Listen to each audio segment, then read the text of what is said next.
Halo teman-teman semua, hari ini aku mau sharing review buku tentang buku yang baru aja aku beres baca.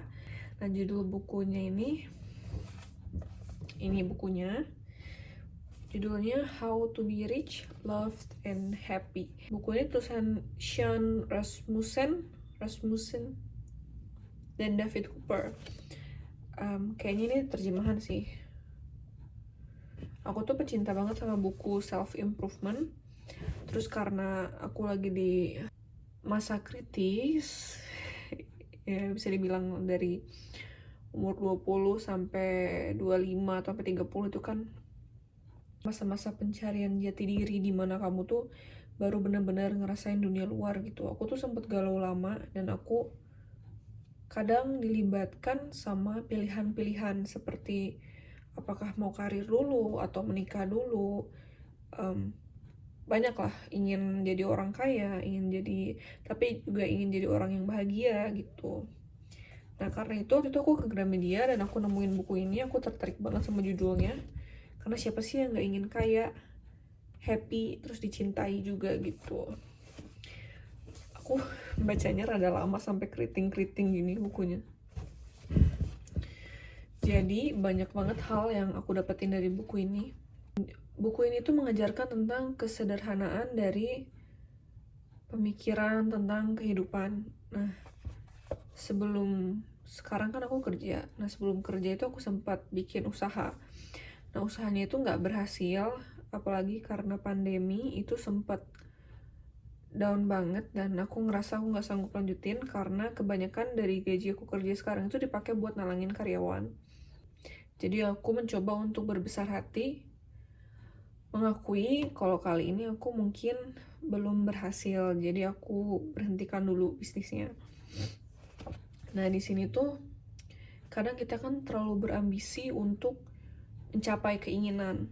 Berambisinya itu kita tidak sabar dengan proses, padahal proses itu yang paling penting. Karena kalau kesuksesan itu sebenarnya apa juga definisinya macam-macam kan, relatif di setiap orang gitu. Kalau misalnya kesuksesan itu adalah tujuan utama dari hidup, maka prosesnya pun panjang gitu, dan kadang kita nggak sabar buat jalan prosesnya,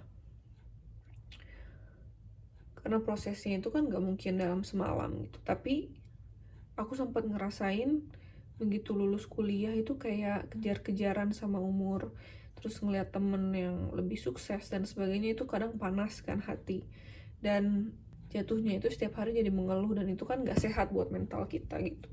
Nah, buku ini tuh lebih ke spiritual sih, dalam artian mengajak kita untuk percaya sama zat yang kalian percaya. Ya, kalau saya Allah Subhanahu wa Ta'ala gitu, zat Tuhan, yang dimana Tuhan ini itu menciptakan dunia untuk manusia nikmati. Jadi Tuhan menciptakan makanan enak untuk manusia makan, lalu pemandangan yang indah untuk manusia nikmati, kenyamanan-kenyamanan dan keindahan-keindahan itu Tuhan ciptakan untuk manusia nikmati gitu. Nah, kebanyakan kita berpikir kan kalau keindahan itu memang lebih mudah dinikmati kalau kita punya uang yang banyak. Misalnya kita jadi bisa berkeliling dunia, menikmati hotel yang bagus untuk ditinggalin dan sebagainya, makanan-makanan yang mahal yang biasanya enak untuk kita nikmati gitu. Nah, jadi Tuhan itu sebenarnya menciptakan dunia itu untuk kita nikmati. Nah, karena kebanyakan kenyamanan itu dapat kita peroleh dengan uang, jadi Tuhan itu pasti akan memberikan jalan buat manusia untuk bisa nikmatin itu, asal niat kita benar. Nah, jadi gini, buku ini mengajarkan aku, yang baru baca itu, yang aku dapat dari buku ini, kalau kita berusaha dengan baik, itu Tuhan pasti akan kasih jalan. Kalau niat kita baik di awal untuk membantu manusia, karena sebaik-baiknya manusia adalah yang bermanfaat untuk manusia di sekitarnya. Kalau niat kita baik itu pasti dikasih jalan, dan agar kita bahagia. Jadi kan tadi udah kepecahin tuh, kalau ingin kaya niat kita harus benar, maka Tuhan pasti akan kasih jalan gitu, karena Tuhan menciptakan dunia untuk manusia. Jadi Tuhan memang mau manusia menikmatinya, akan tetapi dengan niat yang benar, bukan karena serakah, ingin pamer dan sebagainya gitu kalau ingin kaya. Nah, lalu gimana caranya happy? Dengan berhenti memikirkan tentang kompetisi. Karena hidup ini bukan tentang kompetisi gitu. Misalnya begini, karena kita mau usaha, terus kita berpikir, aduh udah banyak banget pesaingnya, kompetisi, lalu akhirnya menjatuhkan orang lain dan sebagainya gitu, nggak mau berbagi ilmu. Nah, itu kompetisi. Kita harus menghilangkan kompetisi di kamus kita. Tapi bukan berarti kita jadi benar-benar ngelupain angka ya, karena riset itu oke banget sih, cuma kita harus percaya kalau rezeki itu ada. Nah, buku ini tuh mengajarkan Tuhan ini menciptakan bumi seisinya dan alam semesta itu satu dan akan selalu satu gitu. Jadi kalau misalnya ada yang hilang, bagian dari bumi atau bagian dari alam semesta ini ada yang menghilang, itu tuh hanya berubah, zatnya hanya berubah ke bentuk yang lain, jadi nilainya tetap satu begitu.